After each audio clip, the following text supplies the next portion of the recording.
Masuk ke dah ni? Okay. Assalamualaikum warahmatullahi wabarakatuh. Harapnya saya telah dapat pasang dan setting dengan betul lah.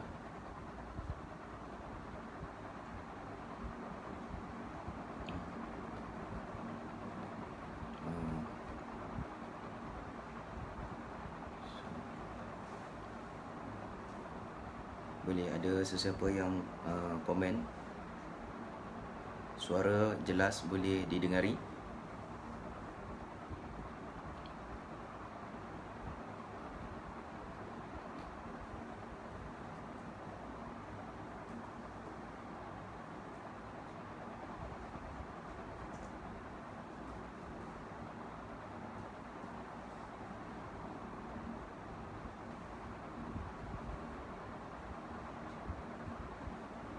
Baik, saya akan mulakan sekarang. Alhamdulillahirrabbilalamin. Wabihi nasta'inu ala umuri dunia wa din. Wassalatu wassalamu ala sayyidina Muhammad wa ala alihi wa ashabihi wa man istana bisunnatihi wa ihtada bihadihi ila yaumiddin. Amma ba'd.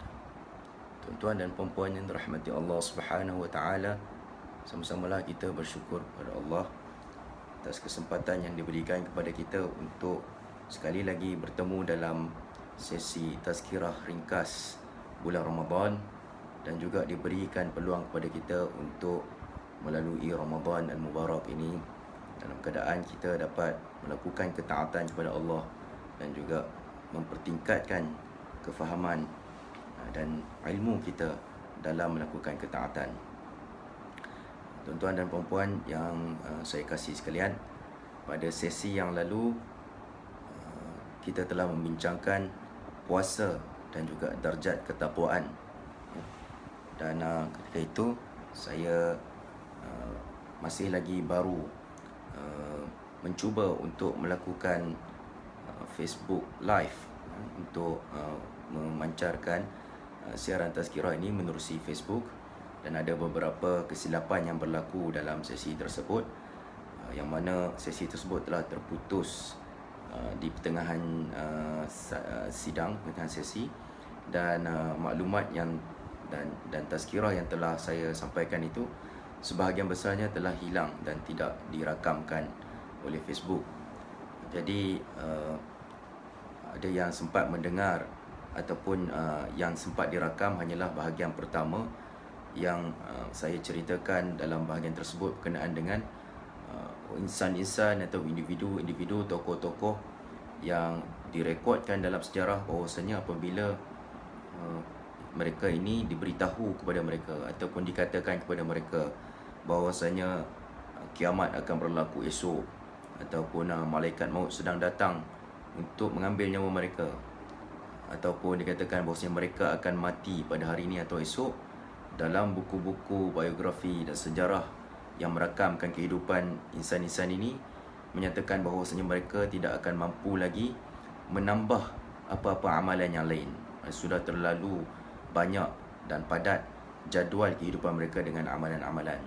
Kemudian dalam bahagian yang kedua tazkirah tersebut, saya menyebut tentang bagaimana kita menggandakan amalan dengan tujuan untuk menggandakan pahala, dan tujuan sebenar menggandakan pahala itu adalah untuk meningkatkan ketakwaan kita dan meninggikan darjat kita ataupun melajukan lagi perjalanan kita menuju Allah Subhanahu Wa Taala.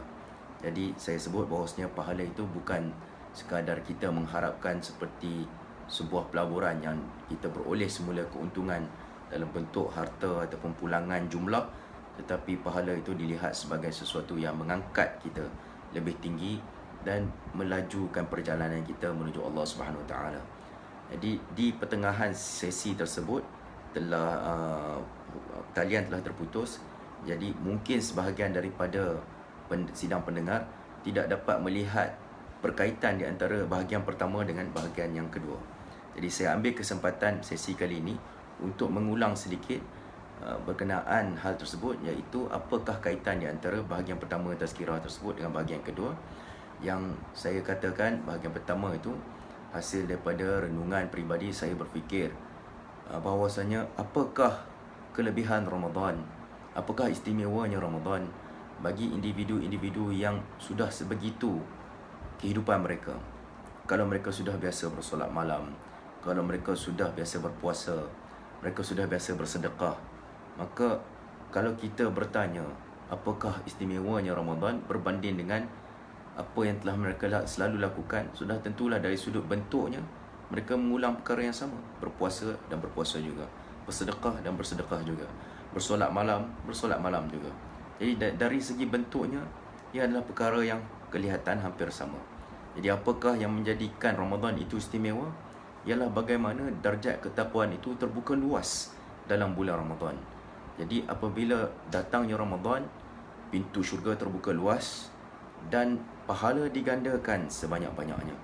Oleh sebab itu, amalan yang sama dilakukan di luar Ramadan, tetapi apabila dilakukan dalam Ramadan, amalan tersebut digandakan sebanyaknya pahalanya. Jadi tingkat ketakwaan itu dapat dicapai dengan lebih mudah, dengan lebih pantas dalam bulan Ramadan.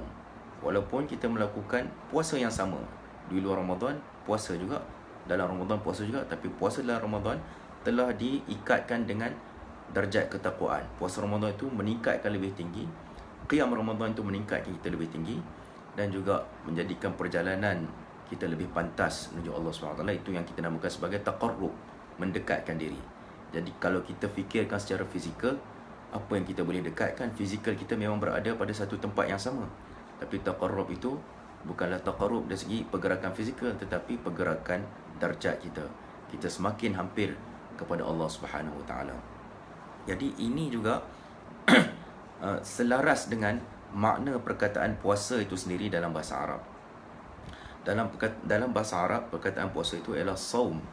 Ya, saum, sad, waw mim itu ataupun shama, kata kerjanya bermaksud al-imsaku war-rif'ah, menahan ataupun penahanan, war-rif'ah, dan ketinggian, peningkatan.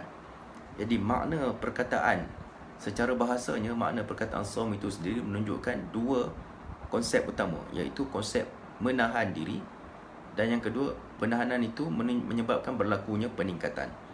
Jadi kalau seseorang itu berpuasa tanpa berlakunya peningkatan, maka puasa itu bukanlah puasa yang sebenar-benarnya. Maka oleh kerana kita hendak puasa kita sebagai menjadi suatu puasa yang berkualiti, kita hendak memastikan bahawa puasa kita itu adalah puasa yang memenuhi makna puasa. Itu puasa yang meningkatkan darjat kita, meningkatkan ketakwaan. Bagaimana puasa itu meningkatkan ketakwaan?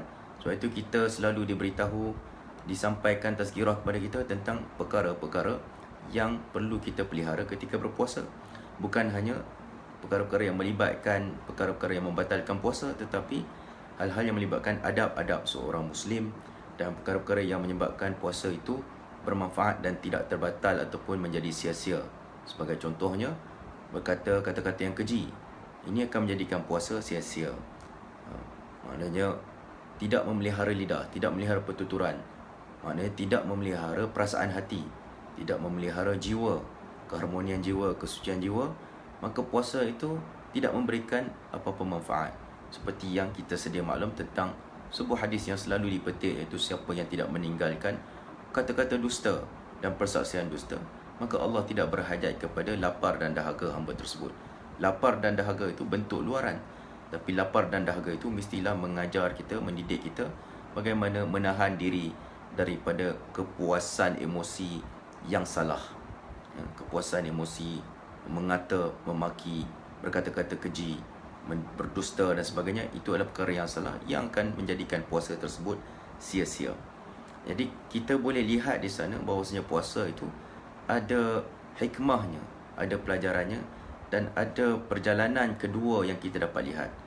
Perjalanan tubuh kita, tidak makan, tidak minum, menahan hawa nafsu, tapi pada masa yang sama ada juga perjalanan kedua yang tak dapat dilihat oleh mata kasar. Itu perjalanan rohani kita naik tinggi dan semakin pantas taqarrub kepada Allah Subhanahu Wa Taala. Jadi hanya dengan melihat makna dari sudut bahasa perkataan puasa itu sendiri, sudah memberikan kita pelajaran yang sangat dalam, sangat penting, bahkan sangat perlu untuk kita renungi. Bahkan kalau kita dapat fahami perkara ini, seluruh hidup kita akan dapat berubah. Kita dapat mengubah cara pandang kita terhadap kehidupan ini. Kita akan sentiasa melihat bahawasanya kehidupan kita di dunia ini ada perjalanan secara fizikal, pengalaman harian, episod-episod dalam kehidupan, episod suka dan duka. Kita boleh berkumpul, kadang-kadang bersorangan, kadang-kadang bersama, kadang-kadang berpisah, kadang-kadang kita gembira, kadang-kadang kita berduka. Semua itu perjalanan secara fizikal, peristiwa-peristiwa fizikal dalam hidup kita.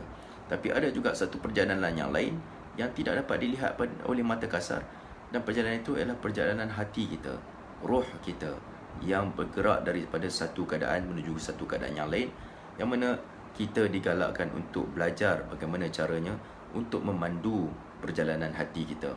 Dan amalan-amalan ini yang diajarkan kepada kita seperti solat, puasa, zakat dan sebagainya adalah amalan-amalan yang paling utama yang dapat membentuk hati kita dan memandu perjalanan kita. Solat contohnya disebut berkenaan solat, qad aflahal mu'minun alladzina hum fi salatihim khashi'un. Itu telah berjayalah orang-orang yang beriman, itu orang-orang yang khusyuk. Jadi bukan disebut tentang orang-orang yang menyempurnakan rukuk, menyempurnakan cara sujud, menyempurnakan cara i'tidal dan sebagainya. Walaupun itu penting, tetapi kejayaan mutlak, kejayaan utama dalam solat itu ialah kejayaan memandu hati kita. Itu kejayaan khusyuk di dalam solat. Demikian juga puasa, tentang kita mendidik sifat-sifat yang mahmudah, terpuji dalam diri kita, menjauhi sifat-sifat mazmumah. Begitu juga dengan zakat, kita membantu dan memastikan sumber yang halal, memberikan bantuan kepada mereka yang memerlukan. Ini semua ada didikan yang berkait dengan dalaman kita. Jadi itulah yang cuba untuk saya sampaikan dalam sesi yang lalu, yang boleh membantu kita untuk melihat perkaitan di antara puasa dan juga darjat ketakwaan. Dan saya ulangi sekali lagi, puasa itu secara bahasanya bermaksud menahan diri dan juga meningkatkan diri. Penahanan dan juga peningkatan. Al-imsaku wal-rif'ah. Penahanan dan juga peningkatan. Baik, itu berkenaan dengan tajuk kita pada sesi yang lalu. Dan pada sesi yang kali ini pula, saya ingin menyentuh sedikit berkenaan dengan darjat kehambaan. Tajuk kita kali ini ialah puasa dan darjat kehambaan. Kalau tadi kita menyebut bahawasanya takwa itu ialah meningkatkan diri kita hampir tinggi menuju Allah Subhanahu Taala, menjadikan perjalanan kita pantas. Jadi apakah yang dimaksudkan dengan darjat kehambaan pula? Seakan-akan kita sedang melihat sesuatu yang bertentangan. Sebab kalau takwa tadi hendak menjadikan nilai kita tinggi, sekarang ni secara bahasanya maksud hamba itu ialah merendah. Dalam bahasa Arab, al-abdu diikat dengan perkataan az-zul, kehinaan, satu yang direndahkan, diratakan. At-tariq al-mu'abbad, jalan yang telah diratakan. Seperti hari ini kita turap jalan, kita ratakan, buang bonggol-bonggol dan sebagainya, diratakan jalan. Maksudnya seorang hamba itu seorang yang diratakan untuk sesuatu yang lain lalu di atas hamba tersebut. Lalu dia seakan-akan menjadi jalan yang telah diratakan. Jadi dia telah dihinakan, direndahkan.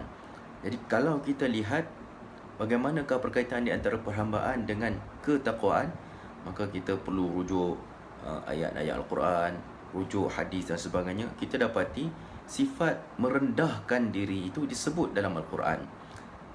Dalam surah Al-Ma'idah ayat 54 disebut, ya ayyuhalladzina amanu man yartadda minkum an dinihi fasawfa ya'ti Allahu biqaumin yuhibbuhum wa yuhibbuna adzillatin 'alal mu'minin a'izzatin 'alal kafirin.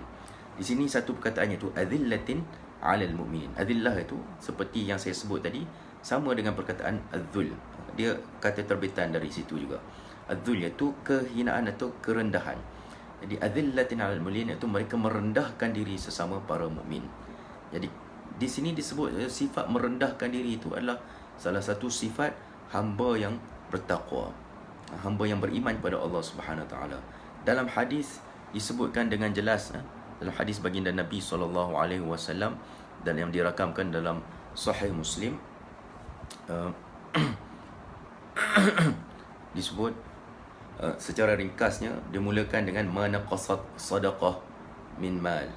Kemudian disebutkan tentang sedekah tidak mengurangkan harta. Di hujung hadis itu, sebuah hadis yang panjang, di hujung hadis itu disebutkan, وَمَا تَوَاضُعَ أَحَدٌ لِلَّهِ إِلَّا رَفَعَهُ اللَّهُ. وَمَا تَوَاضُعَ أَحَدٌ لِلَّهِ إِلَّا رَفَعَهُ اللَّهُ. Tidak ada seseorang yang merendahkan diri kerana Allah Subhanahu Wa Taala, melainkan Allah mengangkat hamba tersebut. Mengangkat hamba tersebut. Jadi ini suatu yang pelik. Kita lihat hubungan ini seakan-akan hubungan terbalik.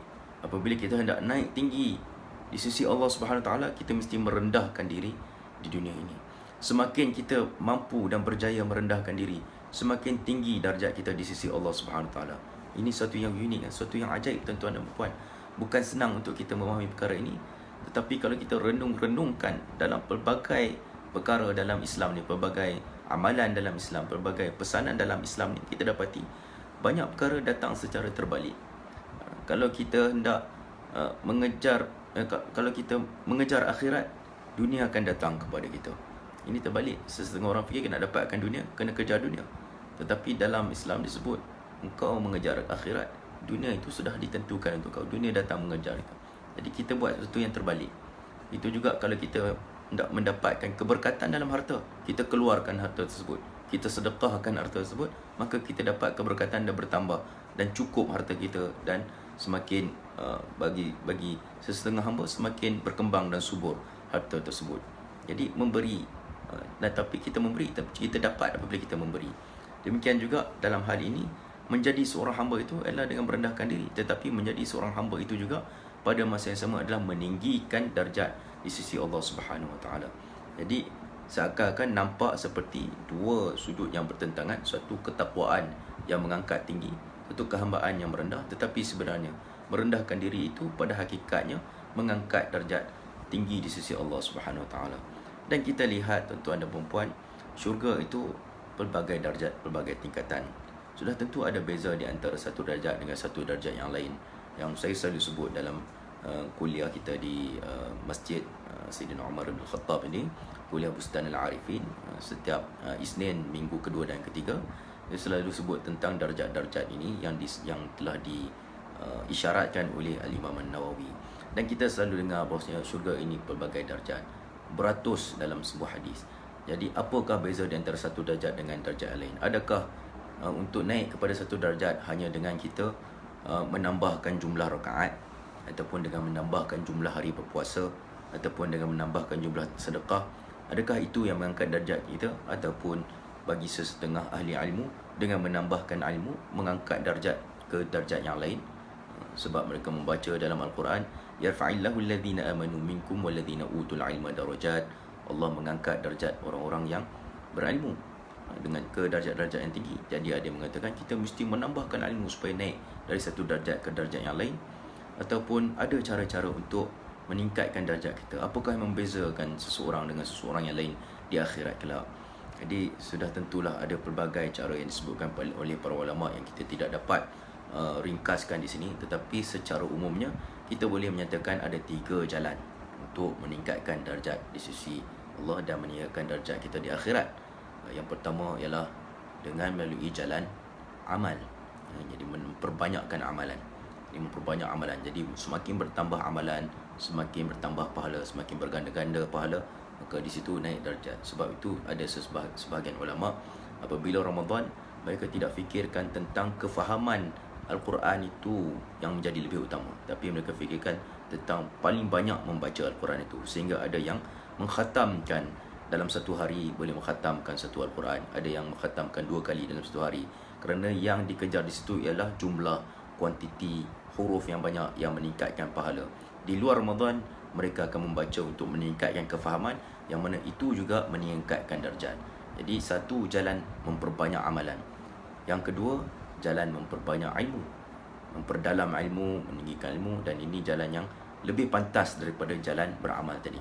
Jadi berusaha untuk sentiasa menambah ilmu, sentiasa menghadiri majlis ilmu, itu meningkatkan darjat seseorang hamba.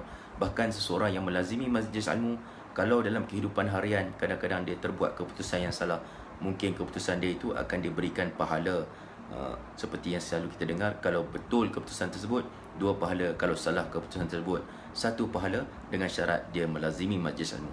Kalau dia tidak melazimi majlis ilmu, salah itu adalah kesilapan dan kealpaan dan juga sikap malas dan sambil lewa dia sendiri, maka kemungkinan tidak mendapat pahala, bahkan berdosa di atas keputusan yang salah. Kerana itu melazimi majlis ilmu menyelamatkan kita daripada dosa apabila tersilap. Kita akan dapat pahala walaupun kita terbuat silap, selagi mana kita ikhlas dan jujur untuk menambah ilmu. Ini jalan yang kedua untuk meningkatkan darjat. Dan jalan yang ketiga untuk meningkatkan darjat itu juga adalah dengan melazimi akhlak yang mulia. Husnul khuluq, itu akhlak yang mulia. Akhlak yang mulia ini mengangkat seorang ke darjat-darjat yang tinggi di akhirat, ke syurga-syurga yang tinggi. Jadi kita sebut tiga: amalan, ilmu dan juga akhlak. Sesetengah ulama menyebutnya sebagai amal, ilmu dan adab. Kalau kita lihat dalam sistem pendidikan hari ini pun, mereka menyebut tentang taksonomi, mereka akan sebut tentang kognitif, tentang efektif, tentang psikomotor. Tiga aspek yang perlu beri perhatian apabila kita mendidik, tentang minda, tentang emosi, tentang kemahiran. Jadi ia hampir sama, tapi yang lebih cantik itu tentang amalan. Sama ada amalan boleh meningkat, ilmu boleh meningkat, ataupun akhlak juga boleh meningkat, adab tu boleh meningkat. Di ketiga-tiga ini, kalau kita tak mampu semua, mungkin pilih satu, tapi yang terbaik ialah kita ambil sedikit dari setiap satu. Hanya menambahkan amalan sedikit, mungkin kita tak mampu untuk tambah amalan sebanyak-banyaknya seperti tokoh-tokoh ahli ibadah terdahulu.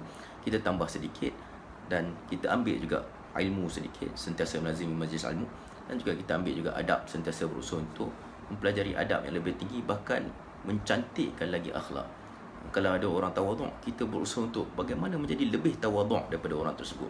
Inilah yang disebutkan oleh para ulama tasawuf sebagai tasawuf yang sebenar. Kata mereka, tasawuf itu adalah akhlak. Sesiapa yang menambah akhlak ke atas engkau, maka dia telah bertambah tasawuf ke atas engkau. Maknanya, semakin kita cantik akhlak kita, melebihi akhlak orang lain, maka semakin tinggi darjat di sisi Allah Subhanahu Wa Taala. Jadi pentingnya husnul khuluq, itulah yang disebut oleh Nabi SAW, aku diutuskan untuk menyempurnakan akhlak-akhlak yang mulia. Jadi kita kembali balik pada soal tadi, soal tawaduk, merendahkan diri ini. Sudah tentulah semakin tawaduk seseorang itu, semakin tinggi darjatnya di akhirat. Bahkan ada orang tawaduk tetapi dia menunjuk ataupun cuba untuk memberitahu kepada orang dia tawaduk, mungkin tinggi darjatnya. Tetapi orang yang tawaduk tanpa menunjukkan bahawasanya dia tawaduk, mungkin lebih tinggi sedikit daripada individu pertama tadi. Orang yang tawaduk tanpa dia sedar dia sebenarnya sedang tawaduk, dan terlalu tawaduk itu bersantum dalam hati dia, itu mungkin lebih tinggi sedikit. Jadi perbezaan di antara darjat-darjat itu ialah dengan bagaimana seorang itu meneliti akhlak dan adab dalam diri dia.